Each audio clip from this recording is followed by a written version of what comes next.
Сайн бацгаана уу? Өнөөдөр та бүхэндээ сансрын Эрцэнка буюу за англи сургуулийн яг урд талд нь байрлах Автай сайн хотхонд 2 өрөө болон 3 өрөө байрыг танилцуулах гэж байна.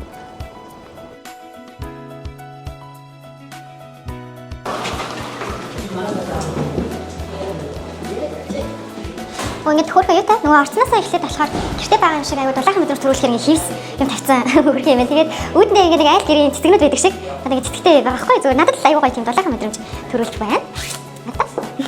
Ингээд хэрнээ гэтээ нэг айл болгонд орон сууц залганы үүдэнд хийм байдаггүй шүү дээ. За энэ болохоор 60.4 м квадрат 3 өрөө байран дээр орж ирсэн байна. За тэгэхээр миний харж байгаагаар бол ерөөс ашиггүй зай талбай байхгүй. Тэгээд цонхнуудын хараацсан дээр ерөөс нүдэнтэй хэлэх юм байхгүй байгаа нь надад аюул тийм гой санагдаж. Зарим байрлалууд оронгууд ингэ шууд нүдэн дээр нэг юм тулаад идэх чинь тэгэхээр тийм зүйл байхгүй юм байна.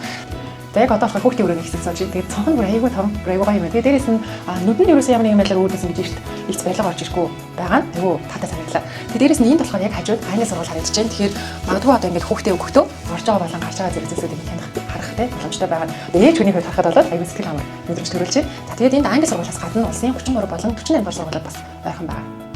За тэгээд унтлагын өрөө маань болохоор бас нэлээд ийм гоё том сэлүүхэн зай талбайтай юм байна. Тэгэхээр илүү тийм гоё давчуу биш их гоё мэдрэмж төрж байна. За дээрэс нь агаарын сэтгэл бас илүү сайн байх боломжтой юм болоо гэж харагдлаа. Тэгээд ер нь бол бүх өрөөнүүдийн маань тааз маш гоё уналттай. Тэгээд нэмэлт гэрэлтүүлгүүдтэй байгаа учраас бас илүү тийм гоё тод гэрлийн мэдрэмжийг авах боломжтой.